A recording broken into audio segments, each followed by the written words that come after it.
आप सभी का हार्दिक स्वागत है। जैसा कि आप सभी को पता है, जन्माष्टमी का पर्व आने वाला है।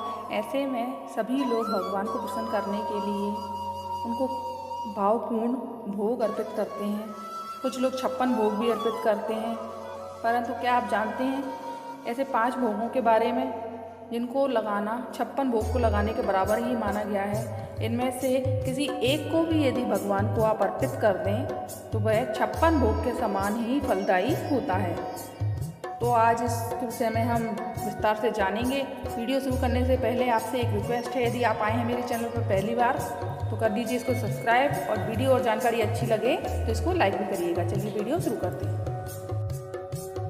भाव के भूखे हैं भगवान, कभी चावल के दाने से तृप्त हो जाते हैं तो कभी भक्त 56 भोग लगाकर कृष्ण को रिझाते हैं। सुदामा की पोटली के रूखे चावल अमृत के समान समझते हैं तो कभी सिर्फ तुलसी दल से ही भोग पूर्ण हो जाता है।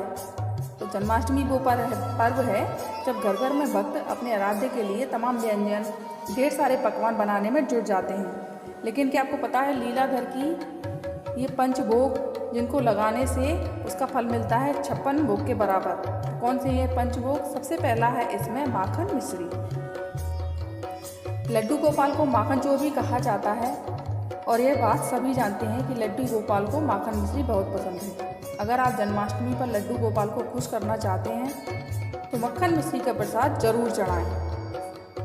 एक बात का हमेशा ध्यान रखें, यह मक्खन घर में बनाया हुआ ही होना चाहिए। जो बाज़ार में सॉल्टेड मक्खन, अमूल बटर या मक्खन मिलते हैं, ये नहीं होना चाहिए। इसके लिए आप सबसे पहले एक बड़े बर्तन में दही डालें और उसे मथनी से मथें को ब्लेंडर में डालें।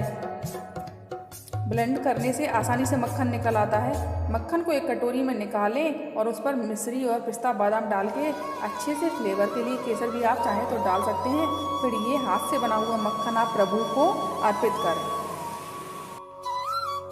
दूसरा पंचभोग है पंजीरी। जन्माष्टमी के दिन प्रसाद के लिए बहुत सारे पकवान बनाए जाते हैं, इसमें पंजीरी भी शामिल होती है। कहीं ये लोग धनिये की पंजीरी बनाते हैं तो कहीं आटे की बनाते हैं। धनिये की जो फलाहार करके व्रत रखते हैं वो धनिये की बनाते हैं, और जो इस दिन पक्का खाना या पकवान बनाते हैं वह आटे की पंजीरी बनाते हैं। इसे भी बनाना बहुत आसान है। यदि आटे की बना रहे हैं तो आटे को भूंजकर घी के साथ और उसमें आप मेवा और शक्कर डालकर पंजीरी तैयार करें। वहीं आप यदि धनिये की पंजीरी बना रहे हैं तो धनिया, जो पिसा हुआ धनिया पाउडर होता है, उसको थोड़ा सा रोस्ट करके या भूंजकर घी के साथ उसमें पिसी हुई शक्कर और ड्राई फ्रूट यानी मेवा डालकर इस तरह की पंजीरी आप तैयार करें और उसमें पिसी हुई इलायची भी मिलाएं। पंच भोगों में से तीसरा भोग है लड्डू गोपाल को मखाना पाक मिठाई बहुत पसंद है। इसे बहुत ही आसानी से घर पर बनाया जा सकता है। मखाने के साथ आप अन्य मेवा को भी मतलब पाक सकते हैं। इसके लिए मखानों को देसी घी में अच्छे से पहले रोस्ट कर लें या तल लें। इसके बाद 3 तार की चाशनी बनाएं और उसमें मखानों को डुबो दें, और यदि आप इसके साथ और भी मेवा डालना चाहते हैं तो वह भी इसमें डाल दें, और जिससे वह चाशनी इसमें आसानी से लिपट जाए। और इस तरह से आप पाग तैयार करें जन्माष्टमी के भोग के लिए। इसमें चौथा जो भोग है वह है पंचामृत। पंचामृत 5 चीज़ों से बनता है, जैसे कि इसमें हम डालते हैं दही, दूध, गंगाजल, घी और शहद। इन सभी चीज़ों को मिलाकर पंचामृत तैयार किया जाता है और इसको प्रभु को जन्माष्टमी के दिन अर्पित किया जाता है, या इसमें कहीं प्रभु को इसमें स्नान भी कराया जाता है, यानी उन्हें नहलाया भी जाता है। 5वां भोग है खीर, मखाने की खीर। लड्डू गोपाल को दूध, घी, मक्खन और मेवे से बने सारे पकवान बहुत पसंद हैं, इसलिए खीर भी लड्डू गोपाल को प्रसाद के तौर पर जन्माष्टमी पर चढ़ाई जाती है।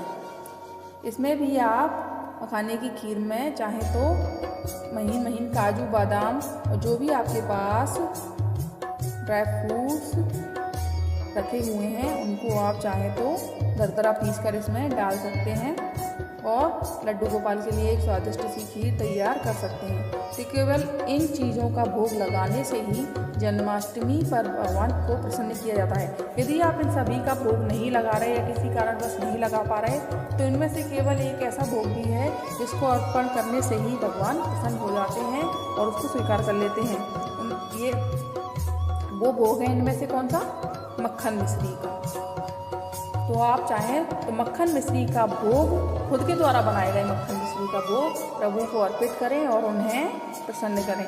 बस इस चीज़ का ध्यान रखें कि वह मक्खन बाजार का नहीं हो, घर पर ही बनाया हुआ ताज़ा मक्खन हो। जैसा कि आपको बनाने की यानी मक्खन बनाने की विधि बताई है उसी तरह से बनाकर आप प्रभु को इसका भोग लगाएं।